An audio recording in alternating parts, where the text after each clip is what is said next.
folks, thanks for joining me today.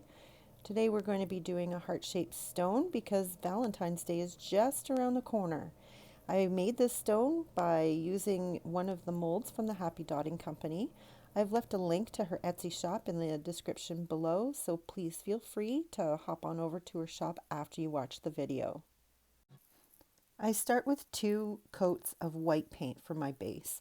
First coat I put on with paintbrush. The second coat I put on when the first coat's still a little tacky, and I put it on with a paintbrush and I use a makeup sponge to sponge out all of the brush strokes.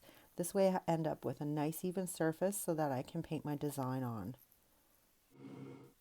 For my background color, I am using a color shift paint that's called White Flash. I will list all of my paint colors that I've used in this video in the description below. They're just suggestion. Absolutely, by all means, use what you've got.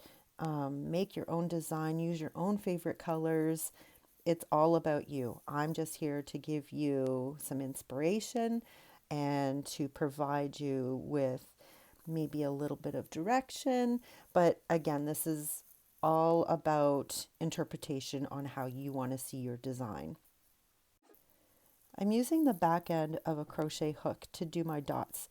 Now you can use just about anything that you have around the house that's round and flat. It'll give you the same effect. However, there are also plenty of tools that you can purchase that are just for dotting. And I just bought some and I'm so excited to use them because they're amazing. So you'll notice that I did the dots up to the top of the heart and started again on the other side. The reason I did this is because I want to get the dots to be relatively close to each other so that I can end up with a single dot. Bam! See? It looks perfect. I want to add a little bit more to this border, so I used a nail stylist as a really small dotting tool, and I add in the splash of pink color in between the purple. Now, it does take some time to do, but I sped it up and there you go, it's all done. Then I go back to the crochet hooks and I put in the center of my design. Then I go in with my nail stylist again and I make a cross with the next dots. So I go top to bottom and then left to right, and then I just put one in between each one of those that I've dotted. This way it gives you kind of like petals on a flower or sun ray, but it gives you a really good starting point to continue your dotting as you move out with the design. So I move up to the next size of dotting tool, which again is a nail stylist, just a little bit bigger. And I put a dot in between the 2 that I just did.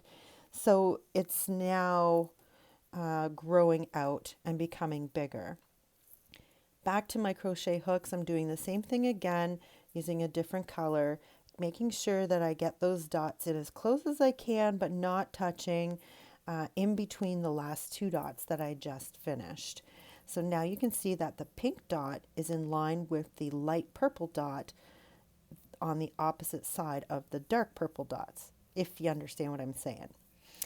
So now it's a little bit off camera, but you will see in a minute that I am now doing what is called walking the dots.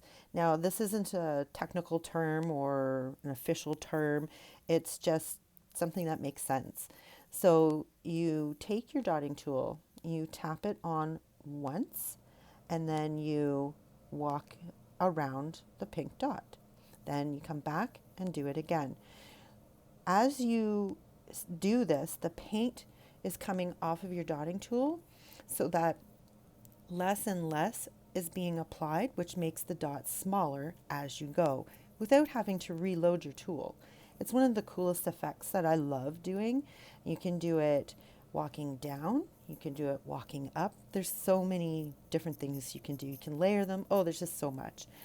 But that's what I did here with what's called walking the dots, and it just frames in the petal. So now the next size up on my crochet hooks, I'm putting in a larger dot, and I'm just sticking with the same color palette and continuing with my design. All right, so now I'm going to show you how to walk the dots up and around. So we're going to load up our stylist. We're going to use that initial starting point of the original little dot that we used to walk the dots around the pink dot. And we're going to walk up and around the purple dot. That's a lot of dots. So we're just going to continue doing this. So we load up and we slowly walk around the purple dot. And you'll notice that it gives it a different effect. So the petal looks more rounded rather than at a point. And that's why I like that you can walk the dots and get so many different techniques out of it. It's just so amazing. So sorry again, I'm off camera, but you will see in a second. I continue going around doing the same thing, loading up my tool, walking the dots around, loading up my tool, walking the dots around. But remember to always clean your tool frequently, because what happens with acrylic paints as you're dotting, the top part of the paint that's on your tool will dry and it ends up causing a ridge, and then the new paint that you're applying doesn't end up being a dot. It's more of a blob. So you need to continue to clean off your tool so that you can get even dots throughout your design. So there we go. That's all done and it looks great. It's a different style of petal and it makes that connection between the pink and the purple. So now what I'm doing is I'm taking a stylus that I've loaded up with paint and I'm just making that connecting dot a little bit more prominent. So that way it has that connection between the pink petals and the purple petals. Next, I want to put on some white dots on the purple dots in the border. There you go, all done. Gotta love the magic of editing. Next, I'm putting on some metallic paints just to give it that little extra bling or shine, just to make it so it's not so dull. I applied some pink metallic paint onto the dark purple dots. Now I'm putting on some purple metallics onto the pink dots. And then I'm going to add the same pink metallic paint onto the light purple dots. There we go. So that's a lot of P words in there, pinks and purples, and it's all done. And it looks great. When it dries, it's going to shine so nice with metallic paints. This is another technique that you can use in your dotting design. Now I call it dragging the dot. I don't know if there is a technical term for it or if that's how it's referred to in the dotting community, but it's what I call it. So I know what it is when I say I'm dragging the dot because it's what I'm doing. So if there is a technical term or somebody out there knows what that's called, can you leave a comment down below and let me know? And then I will change my verbiage when I talk about dragging the dots. But I like doing this technique because it extends your design with a different element. So you're still continuing with the symmetrical design, but you're adding this extra element to it and expanding it. And it just looks so nice. So what I'm doing here now is I'm just doing more dot walking. So you can do this technique in so many different ways. This way I'm doing it with a larger dotting tool, and I'm walking it so that it's creating a different kind of petal. Instead of walking around an actual dot, I'm dragging it. Not dragging it. I'm going from one of the dragged dots to the other. It gives it that kind of a lacy look, and it's how I wanted to finish off my design. Isn't this just so pretty? I just love the effects that this gives. So I'm going to finish it off with putting a pink dot at the end of those purple dots that I dragged. And I'm going to show you one more technique. Now I call it a swipe. I've heard it called swooshes. I don't know again the technical term, but I call it a swipe. So you put a dot down and you quickly drag the dot down and around the dot that you're on, and it gives this nice little finished effect. Then I add like a pyramid dot, so 2 dots and then one in the center, just to finish it all off. and it looks pretty good. All right, folks, so the next thing that I'm going to do, I'm not so sure that I like it. So I put metallic purple, smaller dots onto the white dots that go around on the border.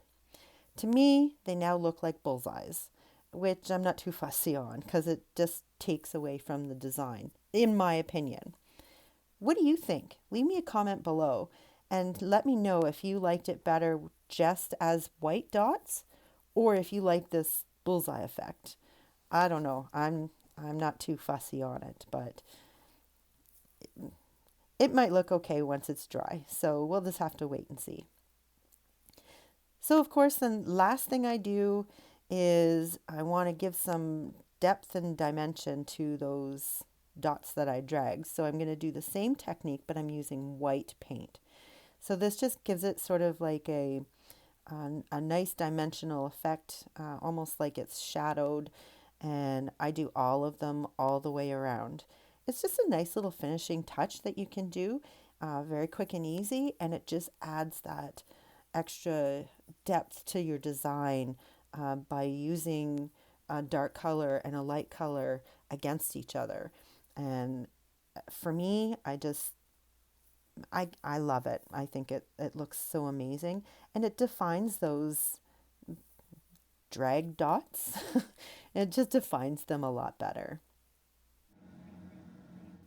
I will be placing this stone in my Etsy shop. So if you're interested in this or others like it, or you want to see some of my other designs, please head over to my Etsy shop. There is a link in the description below, and go over and have a look at some of my other designs that I've done. So my last and final step on this stone is I got to put some bling on it. I love bling bling. So I'm just adding some tacky glue and throwing on some baby pink um, gems or jewels just to give it that extra shine and twinkle. So I put them on and let them dry, and then it's ready for resin.